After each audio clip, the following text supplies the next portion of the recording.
One of the things I've always tried to do is be completely honest with everybody when it comes to the Cleveland Browns when I do my content.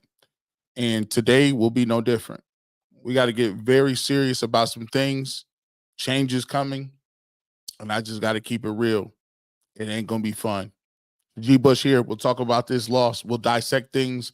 But in the bigger picture, we got to make some tough decisions, and some faces are going to not be here for very long. It's G. Bush here, right here on the Browns postgame show.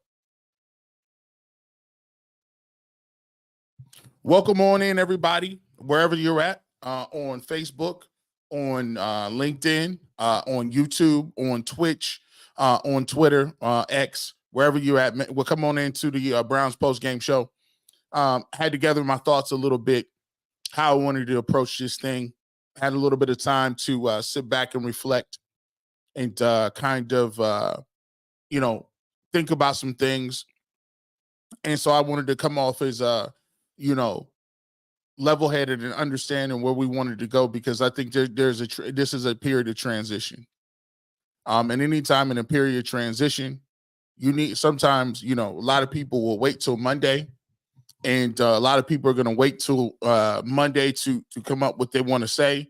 But the reason I like doing my stuff right now is I like to be clear and concise with it and give you the way I think about it before I got a time to listen to everybody else, because I'm not going to be one of those individuals and them people that wait to see what the consensus is and then stand on it or flip flop and do what I'm talking about.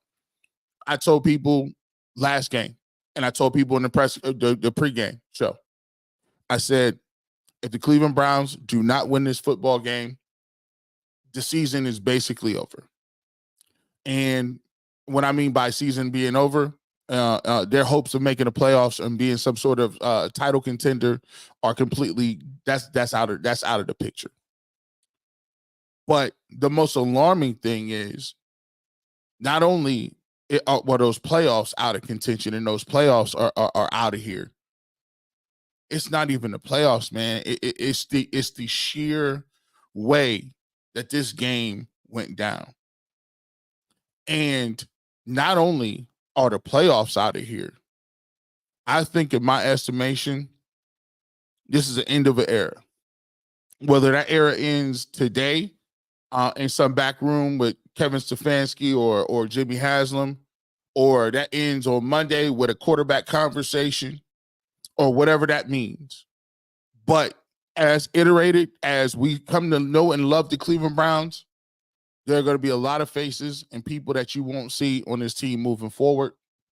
And I think you'll come back in about, 6 months, maybe when we're in the future, and you'll come back and look at this blog and you'll say, man, I at least commend them for being honest about it.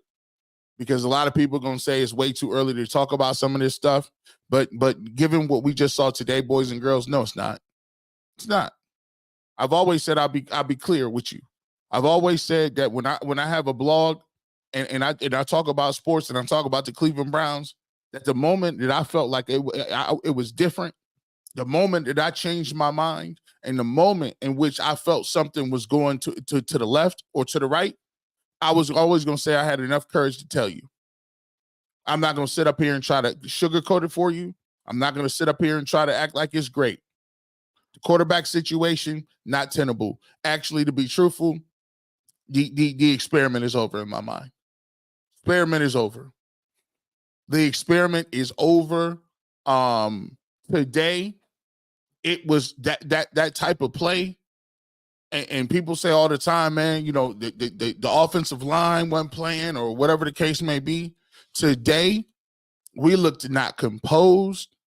And the problem is when you juxtapose how well a rookie looks versus how well your veteran quarterback looks, it's not acceptable. You can't win games like that.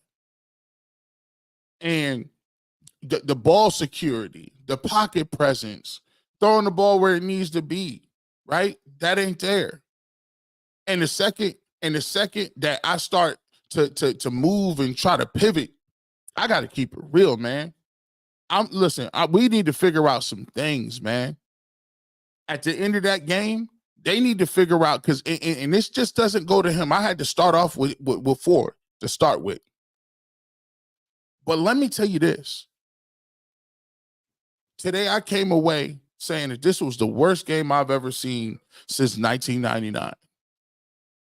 And I thought for a second that we as fans got away from using that term, that phrase, since 1999.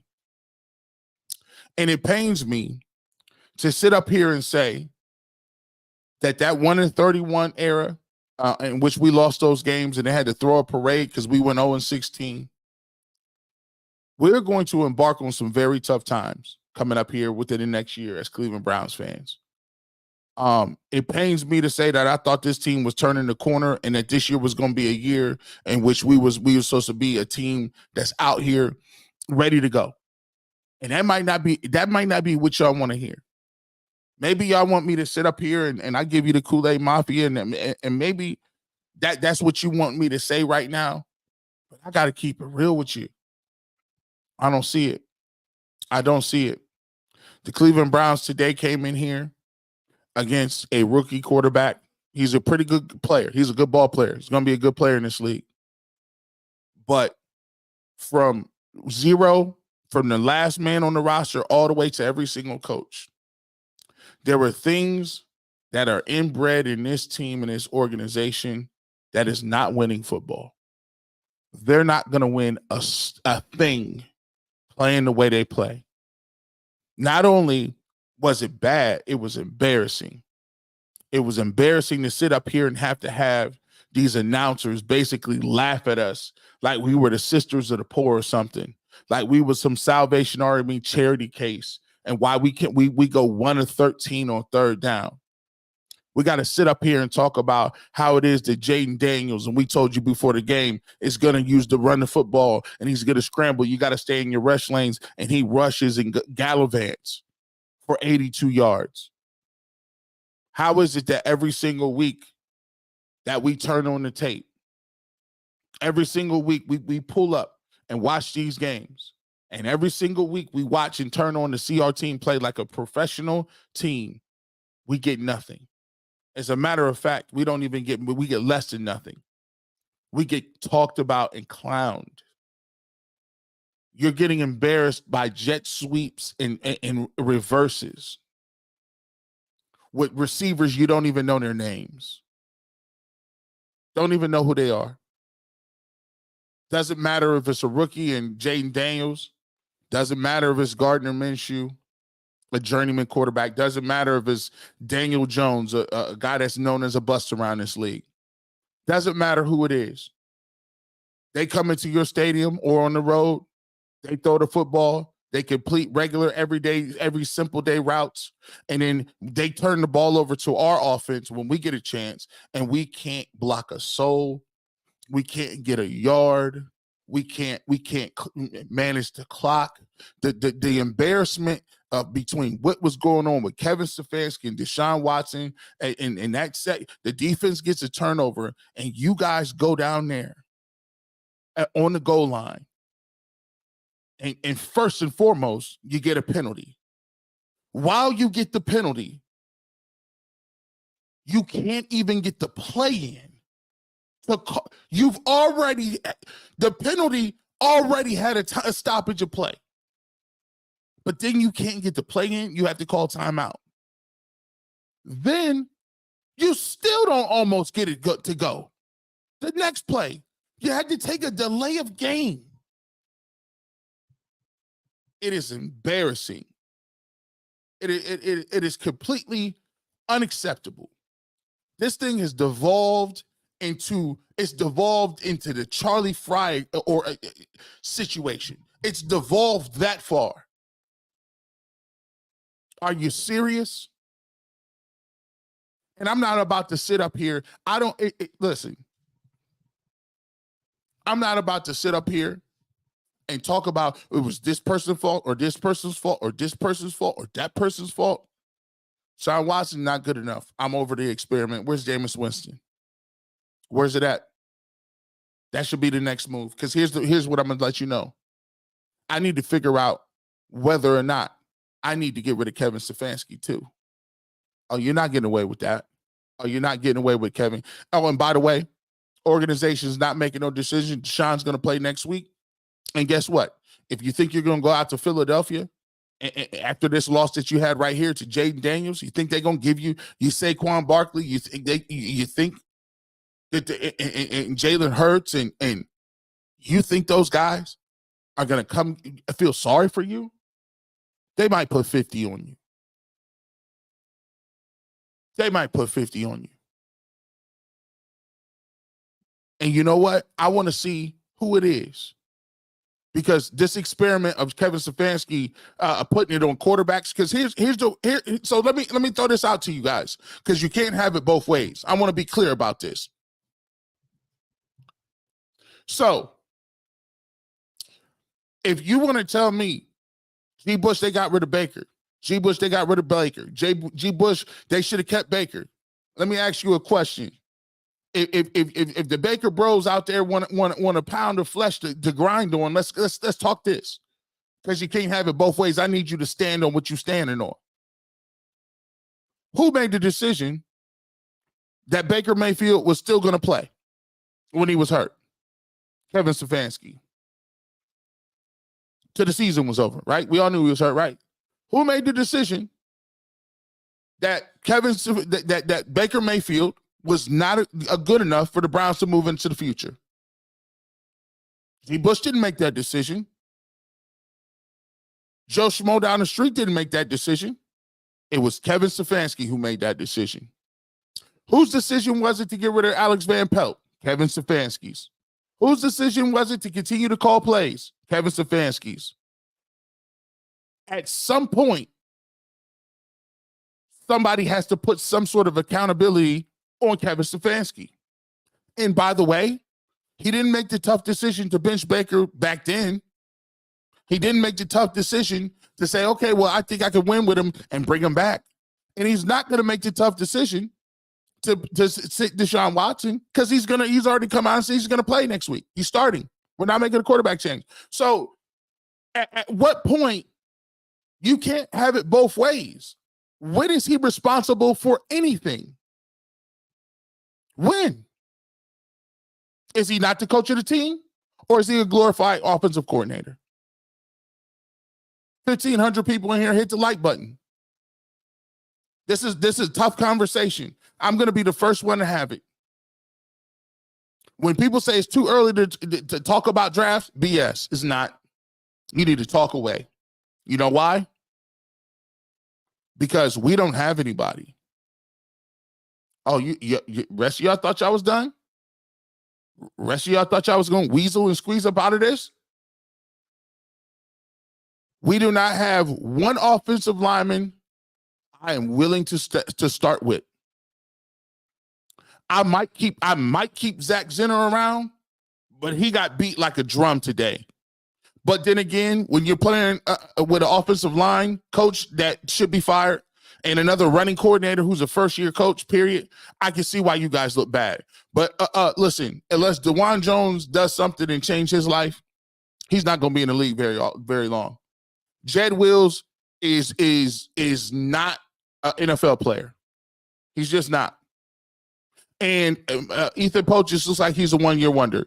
Joe Bitonio and Wyatt Teller. Joe Bitonio had a nice career. It's time to go. He's pushing 34. He's lost 2 steps, and Wyatt Teller can't stay healthy. Jack Conklin was one of the worst deals we've seen. He hasn't played, and they gave him an extension. I don't understand how that even works. There is nobody up front that you can move forward with that is going to be of any significance. I'm starting to think that they don't have top 5 players. They just don't. When I watch these other teams, I watch somebody run past Martin Emerson like he had a bridge. I was, mind you, if you've been watching here over here, I was the first person to say to you, Martin Emerson looks like he runs a 4.7, and he got a refrigerator on his back. They just keep proving it. I was one of the first people to say, Greg Newsome, you talk about G New, hey, get rid of the nickname. You do a lot of celebrations, but you keep getting victimized. I'm sorry.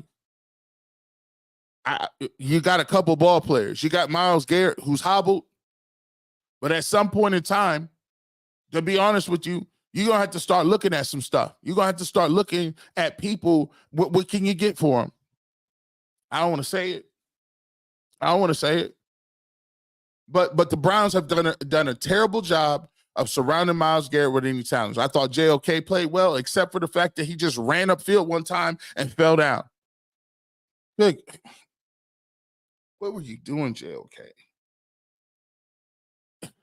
You didn't even attempt to break down on Jayden Daniels. You didn't. Did you not listen to the pregame show? I told you what they were going to run, how they were going to do it, and how they was going to get it done. Y'all stopped the little direct read options, but Jayden Daniels and once again, other teams making adjustments, and you do nothing. How is it? How? Explain to me. Guys, I'm gonna just ask you, I'm gonna get to the chat.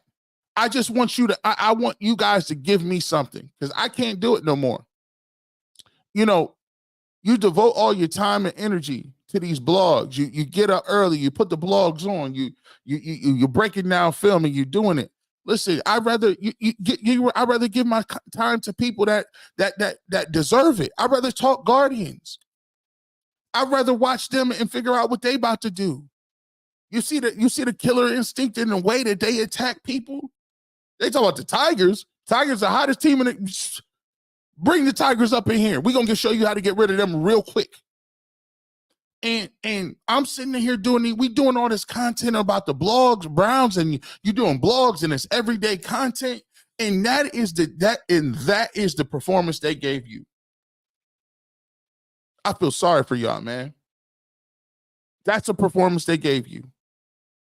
They went into Washington, and listen, the Browns couldn't have beat Alabama or Ohio State today.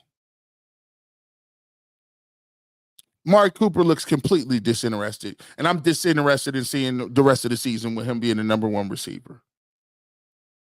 It all has to go. I'm over it. I am convinced here and today,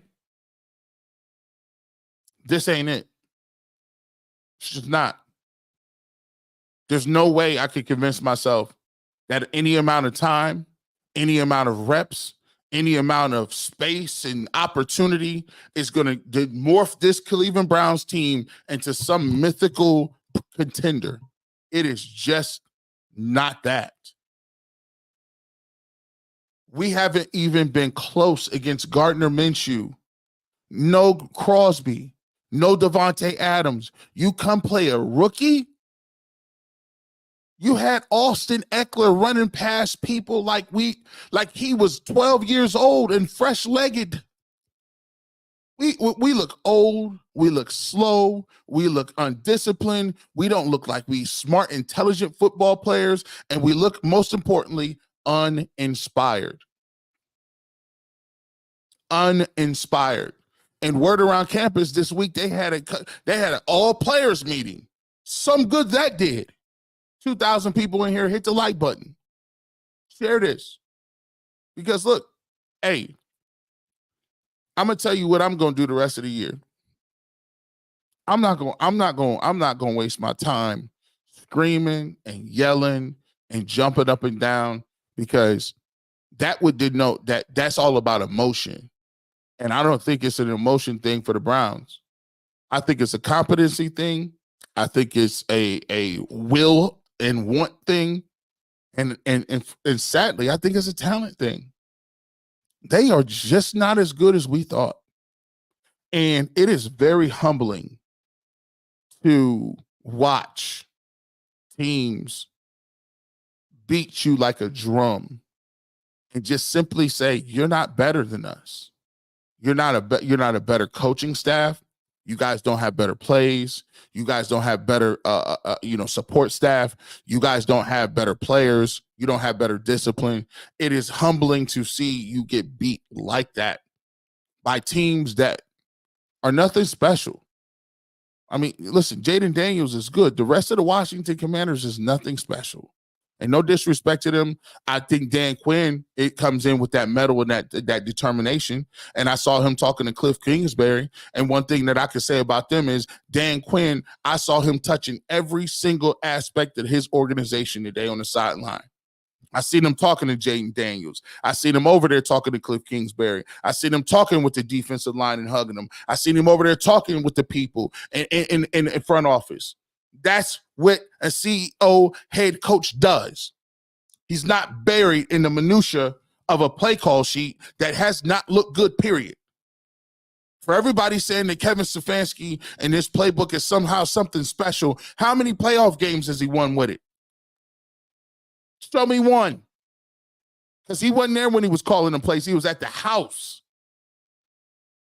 The same playbook they got a 17, 13, 16 points last year. Tell me what year and what stratosphere was anything that he has ever called been top notch. And if I'm sitting here saying like, yo, your line ain't top notch, the quarterback play ain't top notch, I gotta talk to the coach. That ain't top notch. This is not no genius level playbook. Have you seen the rudimentary stuff? Did you see that? I mean, this is crazy. When they're sitting here saying, hey, Kevin, they're begging you, hey, just go back to what you did before. Hey, run the ball a little bit. What are you guys running? You can't run out of shotgun like that. What kind of concepts? These guys are every single week, and they do a good job of trying not to eviscerate you because they think you're a nice guy, but you're lost in the soup, man. And let me also tell you this. This group of teams don't fight hard for you. They don't play hard for you. The Browns gave up today. They gave up all on the whole city. To see that level, to see a rookie quarterback on the sideline sipping Kool-Aid at the beginning of the fourth quarter with 14 minutes left while your quarterback is out there getting sacked, knocked around, picked off, balls on the ground, and you still don't have a semblance of any sort of offense that you're running, I'm sorry. I've seen enough. I've just seen I've seen enough.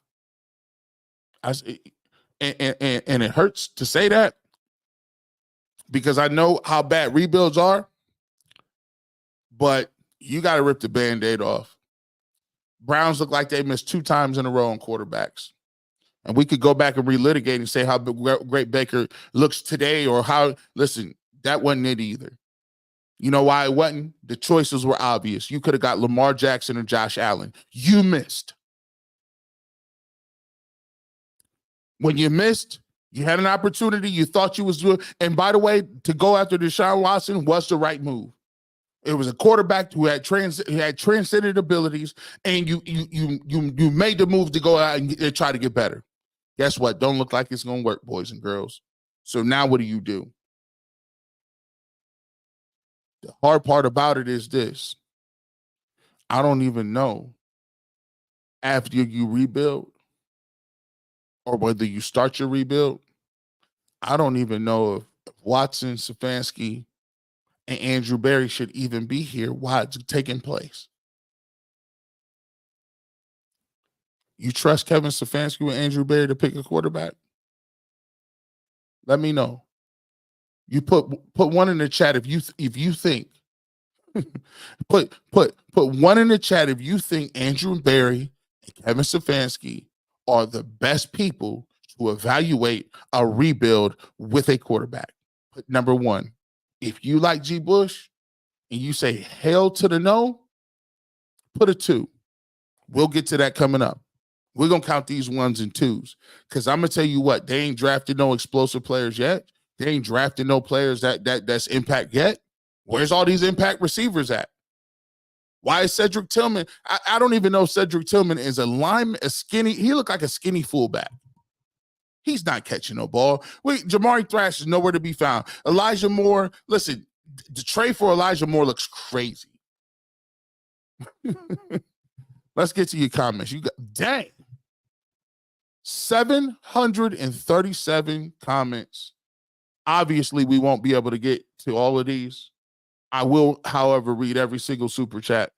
Y'all got as many comments as I do because When people try to tell you it's not time to talk draft, tell them, boy, you better stop playing with me. Oh, it's definitely time to start draft. It's time to talk. It's time to have conversations about everybody in the organization. And I keep saying, this is the way these things work. And they want a new stadium. See, that's the thing about this. The views of the fan base and the sentiment of the fan base swing like the winds, swing like sands through the hourglass. So are the days of our lives. You know how many times I used to watch that? My grandma used to watch the soap operas. Come on, man. Back in the day, them soap operas came first. We were not touching no TV and no cartoons. It was a staple. You know what she watched? Dick Goddard's Weather. And then she went right from that Dick Goddard's Weather right into The Bold and the Beautiful. No, I think Young and the Restless came on first. Who knows? But Young and the Restless, Bold and the Beautiful, over here watching Ridge. Ridge and Brooke. Victor Newman. Boy, she wasn't playing about them soaps, boy. She used to get them Days of Our Lives, man. She was not playing around. We didn't watch no cartoons until about 4 o'clock. You get you some cartoons about 3 o'clock. But them soaps is out of here. They done got watered down a little bit, though. Y'all remember that little bootleg show called Passions? It was creepy. Like, it was like on some teenage Sabrina the Teenage Witch type stuff. And it was like they had spells and some creepy dude named Tabitha. It was crazy. Y'all looking like G. Bush done lost his mind. Let's get to some of your comments, though. Man, boy, I tell you, bro. Y'all cats, man. We're going to get to them, man. I want to appreciate y'all for hanging out with me. We're going to try to get to as many comments as we can because I'm going to tell you what, I can't do it. I can't do it like that. I can't do it like that, man. Let me take this now. Where we at? I'm all flustered. Here we go. Let's get to this. Start with this. Charles C says other differences that Jameis play and Watson was he had time in the pocket. He had I think he's talking about Deshaun Watson in Houston. We'll see. No, Jayden Daniels. That's his new name. Other difference is Jayden Daniels in JD's play. Watson he had the time in the pocket. He has good fast receivers. He has 2 good hard running backs and rookie with help. Here's the thing, Charles T. You know, Deshaun got to hold on to his football, man. You know, he got to hold on to the football and the ball got to come out. Like you trying to extend these plays out here. Look, don't you see the difference between when Jayden Daniels extends plays and Deshaun Watson extend? Jayden Daniels is out there playing and galloping and just striding it out, getting out of bounds. Deshaun Watson is out here running around backwards with his head cut off, and it's like, that ain't how you scramble and make no plays, man. You can't win like that. You're turning the football. The throw he missed the throw to Amari Cooper. And look, I'm just keep it real. I gotta keep it. I told you all the time. I gotta keep it a buck with people. Got to. If Kevin Stefanski is here in 2025, does that mean we go back to the Kubiak style playbook? Here's the problem. Thank you so much for the super chat, KR Thunder. That Kubiak playbook has reached his zenith. They ran the Kubiak playbook. It only gets you to so far. It's the reason Alex Van Pelt got fired, because they understood when they played a young Houston Texans team, nothing was open. They threw 2 or 3 pick sixes. They couldn't run the ball. Teams were calling it out. Listen, the head coach, D'Amico Ryans, came up to a linebacker and said, listen, watch, they're going to throw the ball right here. They've been running this playbook since I was playing. What? You can't be running no archaic old dinosaur playbook and they got innovations in the league. Every other team is innovating every single year. Let me ask y'all a question. If the playbook was so good, why is nobody else copying it? Which coach is running around saying, I got to run the Stefanski playbook? Name me somebody. Because it's not. Guess what? It has limitations. You don't have the vertical game. You have to methodically work the ball downfield. There's no chunk plays. There's no shot plays. There's no creativity. Did you see anything today that would remotely scare you as a defensive coordinator? No. Vernell Jackson, appreciate the super chat. We have 0 team speed. That's on AB. Wide receivers is cheeks. David Bell, slow. Elijah Moore, slow. Cedric Tillman, slow. Don't even know if Jamari Thrash is alive. Amari Cooper, super slow. Jerry Jeudy, slow. Aikens, slow. What speed? Precise, Prochet, slow. Even our small people is slow. Denzel Ward is the only fast corner. Greg Newsome, slow. Martin Emerson is beyond slow. Come on, man. No team speed, 0. We had to do this. We need to draft ball players. Sapper Daddy says we need to draft ball players. And this Ivy League front office don't know how to evaluate who are ball players and who are not. They draft based on analytics, which goes out the window when the ball is snapped. Mm-hmm. Talk about that. Talk that deep Podesta stuff. You got a baseball guy running around running your organization. How does he know how do you know what a ball player look like? Name one. Where's the game breakers? Where are they? Where are they, Sapper Daddy? Where are they? Thank you so much for the super chat. Worst loss since Cincinnati 2007. I'm going to say it's even worse, Thomas Brown, and we appreciate your super chat. You know why it's even worse? Because we didn't have Super Bowl expectations for this team. You know this is the most expensive offense in the game. The Cleveland Browns have the most expensive offense, and they're averaging 3.8 yards per play. Let that sink in.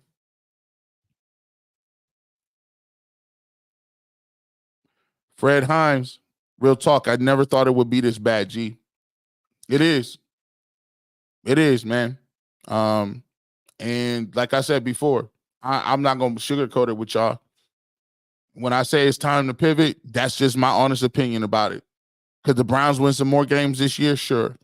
Could they turn it around and look like they want to be competitive? Sure.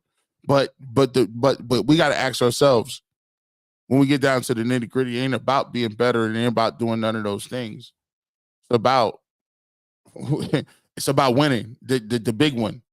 And right now, it's so demoralizing to see you come out there and lose to Gardner Minshew and rookie quarterbacks, and knowing we ain't even seen the AFC North yet. We haven't seen we play the Kansas City Chiefs at the end of the year. And we don't even know who's going to even be available. We might have 35,000 people hurt. Sapper Daddy, appreciate your super chat. Stefanski is not a leader of men, and the players know it. I thought the players gave up on him. I thought it was a lack of energy in the beginning of the season. I think the players, we might be looking at a different regime, fellas. I'm gonna just be honest with you. It looked like it don't look like they respect whatever he's putting down. Because they quit today. They quit on the city. They quit on themselves. They quit today. Ain't no way. I mean, come on, man. This is worse than the Cowboys loss. And the Cowboys at least got CeeDee Lamb and Dak Prescott and Micah Parsons. We got beat by who? Come on. G. Bush, Mac Dog, I appreciate it. I agree with you, G. Bush. Stefanski has lost the locker room. These players have given up on him, and they are not showing any effort. Season is over. They packed that in. I don't know what kind of players only meeting you have, and you play like this. I hope it wasn't no players only meeting that had the opposite effect. Don't tell me you in Cancun already. I'm not saying people is don't plan to have concussions or hamstring injuries, but I mean, it ain't even cold yet, boys and girls. You know how tough this gonna get? You know how crazy this can get? We not even in December. We not in November. We in the first week of October. I still got shorts on right now. Shorts. We still grilling outside. And you 1-4? And you ain't hit no AFC North teams yet? Come on, dog. Come on.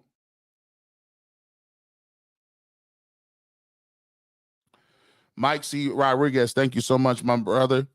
Son is 8 months old, and I'm telling you, can't have him grow up as a Browns fan. Misery since '99, and don't want him going through the crap I have. I feel the most sorry for you guys because, I mean, look, it sucks, but I cover sports. So obviously the Browns is the biggest thing moving, but obviously as well, I get the Guardians to cover. I could cover Ohio State. I could watch other teams. I could do general content. And so does it suck that the Browns are terrible and I got to watch it? Sure it is. But, it's what I do for a living. And you guys work a lot longer and harder than I do. I've done way more physical jobs. I don't even call this no job. This ain't nothing. People really go to work, stand on their feet and serve people and do manual labor. So this ain't no job. But in terms of being a fan, there's a whole generation of Browns fans that the team just loses. And I don't blame people for not wanting to do this because, how disrespectful is it to you that they keep telling you this is so difficult? This is so hard. It's hard to win football games in the league, but every single year you watching another rookie come in and ball out. You watching another coach, first-time head coach, get his money off. You watching another first-time team in the playoffs winning football games. Last year was C.J. Stroud. This year is Jayden Daniels. I thought it was so difficult. How? How is it so difficult? And I feel you. The players that was in your uniform that seemed to like be jettisoned are gone. They're in other uniforms playing well now. So yeah, I see why people is upset and mad. You should be. Because it's not that difficult. It's who you have in charge that continuously has these different things repeat themselves. You got to be a coach that is willing to say, be damned all the optics. So I'm coming with a brand new note. You sitting down. No, we're not running that play. I'm calling this play. We about to run this football. Hey, if you jump off sides, you're gonna sit by me. Matter of fact, I'm gonna find you. It's gonna be tough. Man, we had Camp Cupcake. Guys is out of shape. We missed tackles. And guess what? There's no consequences. I gotta coach better and be better. Come on, man. This is my first Browns game was Thursday Night Football versus Jets. I'm going to Philly for the second game, and my expectations couldn't be lower. Hopefully, Winston is in. Show me Jameis Winston. First, make Stefanski give up play calls and then start Winston if no improvement. When the whole team looks bad, it's on the coach. I like that too. J-Mon, I like that. Let me get to CTG Cement. I like that too. I got to put that out there for you. I'm going to give you that shout out. Winston, no improvements. Hey, I'm ready to do it in segments. Nope. Because here's the thing, fellas. We need to figure out who it is. Is it Watson or is it Stefanski? Is it Watson or is it Stefanski? And the first thing that we need to do is you got to have a variable that you're going to change.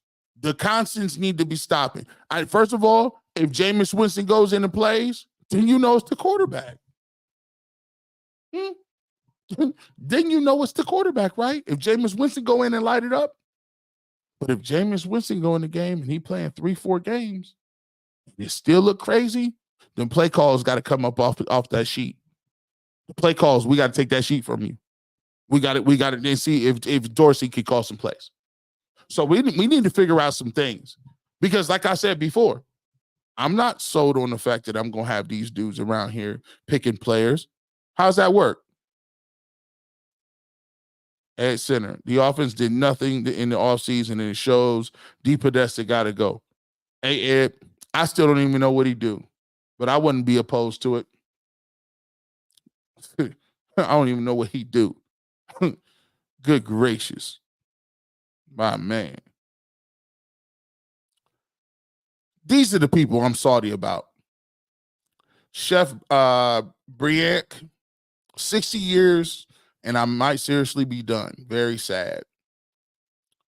So, I'm not judging age or whatever, but even if you are 60 years old, I mean, you got more years that's behind you that's in front of you. And seriously, you want to ask how many Sundays I want to waste doing this? I mean, because I'm sitting here telling you we won 1-31, and now it seems like I'm amping people up to go back down that Drethers and to figuring out that we got to put our hopes on some 18 to 24-year-old kid and whether or not our coach can coach him up right, and if Andrew Berry can pick the right one. Because you missed 2 in a row. You just missed 2 in a row. And when you miss 2 in a row, Myles Garrett gets older and he gets traded. When you miss 2 in a row, Denzel Ward, he gets banged up, get older, then he gets traded. Then we're doing this youth movement, trying to talk about the Browns need to learn how to win football games. Oh my gosh, I don't want to do. The Browns got to learn how to win games. The Browns got to, it's a new system. It's a rookie quarterback. The rookie quarterback got to learn. This is his second year in the system. He should be better. The offensive coordinator ain't no good. Do we know if we got the offensive line is not as good as we thought. We need to draft receivers. This is what we're talking about.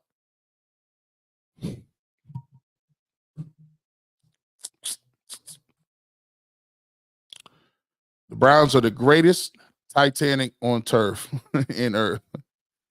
I'll wait for rebirth, man. Wayne Willis, amen. My belief system says you only get one shot at this. So choose wisely what you do with your time. Hey, we got to take the sheets, snatch it. We got to take the sheets, man. Hey, Big Rob, Big Roo, I like that, man. Let me get to some of these, man. Let me check out these 1s and 2s. Let me get to some of my people.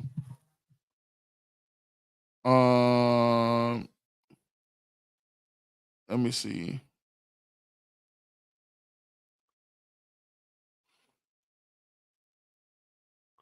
Quarterback change ain't gonna work. Let's see what we say. Cut Watson. Stefanski playing checkers. Let me see this one. When does Myles ask for a trade? I think it's coming around week 8 or 9 if they still 1 and something, 2 and something. Man, let me check these 1 and 1s. Is it me? Because I wanted to see. I asked you, do you trust Stefanski? Do you trust Stefanski to make the call? So here we go. I'm Maniac says yes, he trusts Stefanski. There's a 2 for no. 1, he trusts Kevin Stefanski. Hell no. There's a 1. Somebody said a 0. I don't know what that means. You trust Vrabel to do it. 2 is a no. All right, here we go. 2, nope. No for Stefanski. Here's a 1, 2, 2, 2, 2, 2, 1. Oh my goodness, no. 2. They can't develop talent. 2. 2, 2, 2, 2. Hell to the no. 2, 2, 2, 2. Another 2, another 2, another. You get the picture. You guys get the picture. There's a definite no. It's just not it. It's just not it, man. Let me see. Super 2s. What, man? We done been on here about an hour. 2,700 people in here. Here's my final thoughts on this situation. We'll be back to talk about it, but for me, we need to start figuring out, and it is time. There's 2 things that moving forward we're going to be on full watch for. we're going to be on full watch for. What are you doing at quarterback? Because that's the thing now. When do you go to Jameis Winston? Because that's on the table. Is Kevin Stefanski going to call the plays the rest of the year? That's on the table. What does Ken Dorsey do? That's on the table. Is there a power struggle between Deshaun Watson, Jimmy Haslam, and Kevin Stefanski on when they will take him out of the game or if they will? And by the way, he signed an extension. How is that? How ironclad is that extension? He'll get paid. But Jimmy hasn't shown the propensity to be like, no, I'm not doing this. And he got enough money to print, or burn up in the air. So these are the things in the storylines that we will be watching the rest of the year. I wish it would be different. I wish it was different. I sorely wish it was different and that we didn't have to be sitting here talking about these things. But we're going to be starting to talk about quarterbacks. We're going to start talking about Myles Garrett. We're going to start talking about Nick Chubb. Is he coming back? Is this the last year you're going to see Nick Chubb? It's a lot of things that there's going to be some very strong and crazy things you're going to hear. But at the end of the day, that's what happens when you 1-4 and you got one of the worst teams in the league. I wish it was different. With that being said, I got to go. I can't take it no more. I've been talking this whole doggone time, and the Browns still trash. With that being said, I appreciate you guys for pulling up because, without you, I wouldn't be here. And I want to thank you for your opportunity to break this down for you and your support wherever you're listening on YouTube, Facebook, LinkedIn, Twitter, Twitch, all that, man. I appreciate you. And with that being said, I know the barbershop is not a regular place. You don't get haircuts here, but it is a place where we talk about sports, music, and culture. And the best part of it is I get to talk to you guys. With that being said, we'll talk to you next week, Monday morning, tomorrow on UCSS. We'll break this down, and Ultimate Browns on Tuesday. But have a good rest of your evening. And as always, even though they pay me to say this, go Browns.